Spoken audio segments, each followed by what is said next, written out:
Good morning, Knicks Nation. Today is Thursday, the 6th day of October, 2022. I hope this Thursday finds you safe and healthy, and that your family is also safe and healthy, and that the needs of you and your family in terms of food and shelter and clothing, as well as health, are being met. Blessings upon those that work in the healthcare field, along with the first responders who every day are trying to save lives. Blessings upon those that pick up garbage for us to keep streets, sidewalks, parks, recreation places, highways clean. Blessings also upon those that make deliveries of important things such as food and water.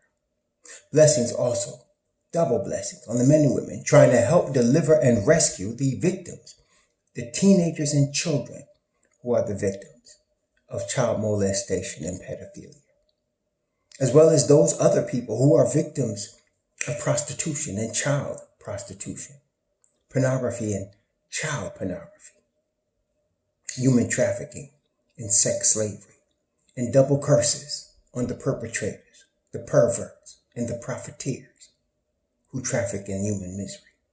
Finally, blessings upon the homeless. Nearly 600,000 men, women, and children homeless in the United States, and millions around the world in similar or worse conditions, and blessings upon them, for theirs is the kingdom. Today I wanted to discuss two players in particular, as we're now just finishing the first preseason game, and we're going into the second preseason game tomorrow night against the Indiana Pacers. First, Cam Reddish. I want to make a couple of things clear. Some of you have been comparing Cam Reddish and his injuries to Quentin Grimes, but there's something you need to understand. Every rookie that gets drafted in the first round of the NBA draft gets a guaranteed 4-year contract.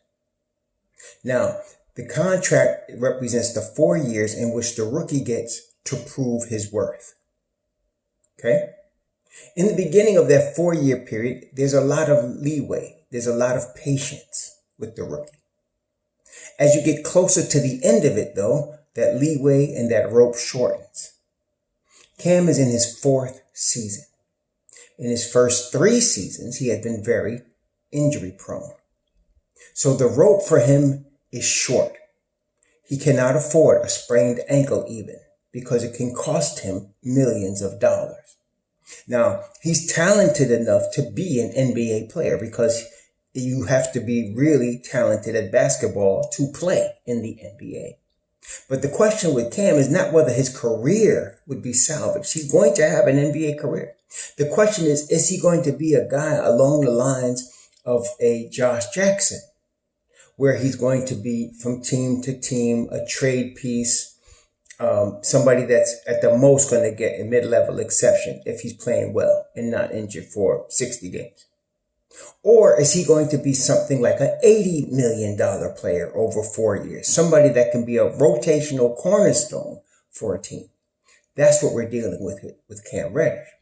So even a mild sprain that he suffered against Detroit can cost him. He's at that stage of his career. And the reason he's there is because of his history over the last 3 seasons.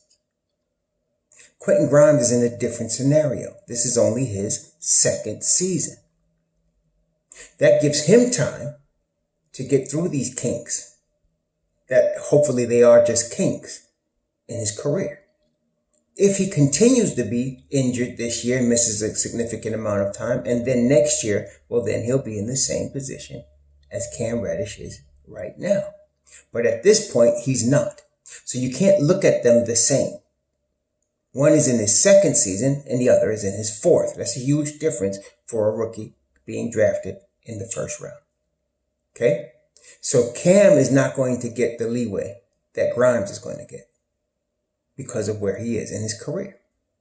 Okay? It's very simple when you think about it. But most people don't get that, but I just wanted to make sure that that was explained so that you can understand perhaps Cam won't be in the rotation for regular minutes if he continues to get hurt, but Grimes could get hurt and then come back later and still possibly start.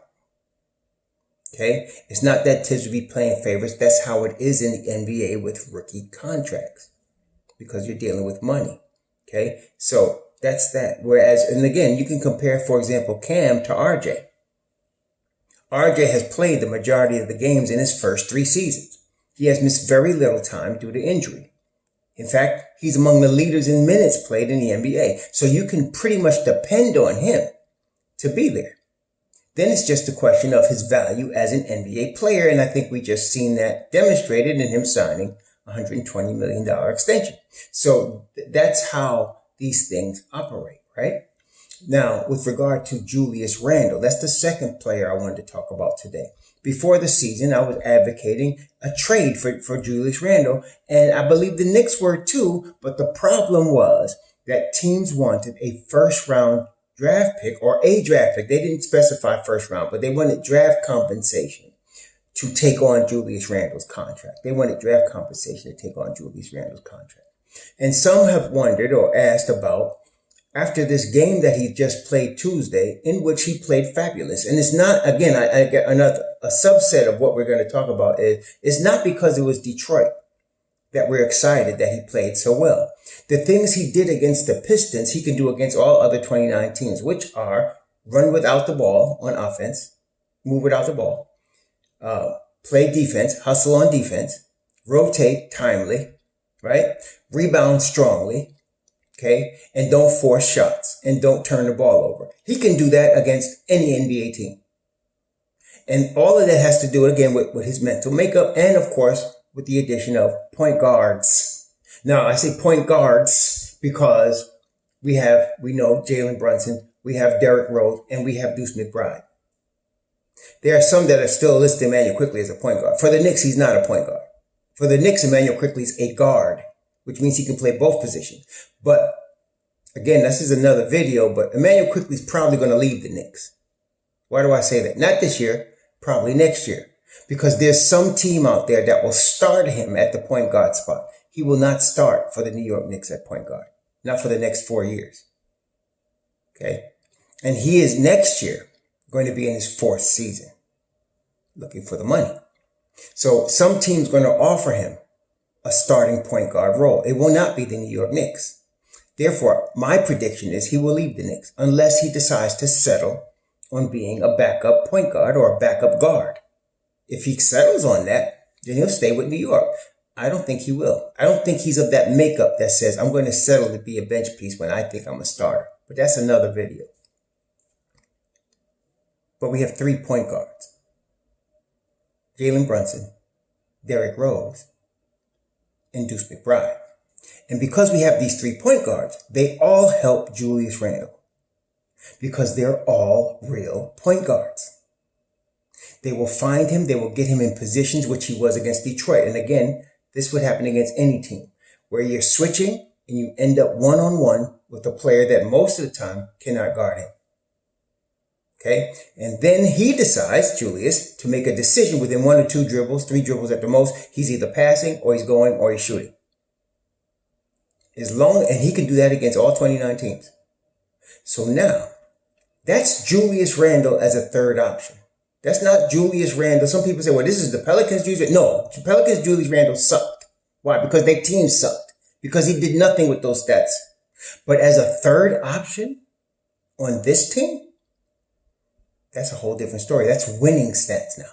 See?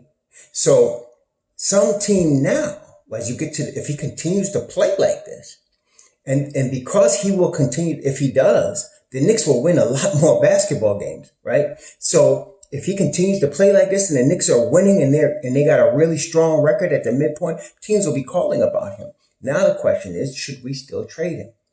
I say yes. Why? Well, let me ask you. Let's say, sake of argument, hypothetically, the Lakers are willing to offer you both their 1st round picks, unprotected, for Julius Randle. Would you do it?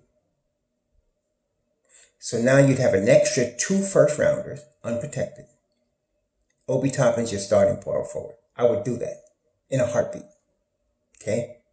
The question would then be asked now, would you do it for one of those 2 first round picks? Would you do it for the 2029 or the 2027 unprotected first? Would you trade Julius Randle, playing right now the way he's playing, for one of those 2 unprotected first? I would. And Obi Toppin would be my starting power forward. You see, you have to look longer term than one game. And again, that's why some of you still arguing about Evan Fournier starting are not seeing it. You must look in long-term sustainable winning. Grimes fits the timeline of a long-term sustainable winning. Evan Fournier's in his prime. He's 30 years old. He does not fit the timeline. And he is not a starting two guard on a championship team.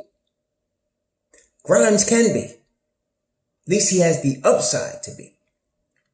Okay? And there's more upside with Grimes than there is with Fournier. Now let's talk about Julius Randle. There's more upside with Obi than there is with Randle. I'm not saying Obi's a better player. There's more upside. Yes, he's going to be 25 in March, but he still has 2 more years of development before he's reaching his prime. He fits the timeline with the present crew that we have. He's not a max player. He's not going to cost $120 million. He might cost 80 if he's a starter. Okay, so you're saving money. You got a guy you drafted. You got a guy that fits very well with the starting unit. He's not going to turn the ball over. He's not going to force shots. He's not going to cost you because of mental lapses. He's going to bring energy every night. And he could very well be an all-star talent. So the question is, if Julius continues to play like this, do we trade him? Yes, we do.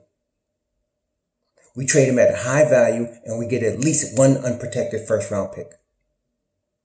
Possibly 2.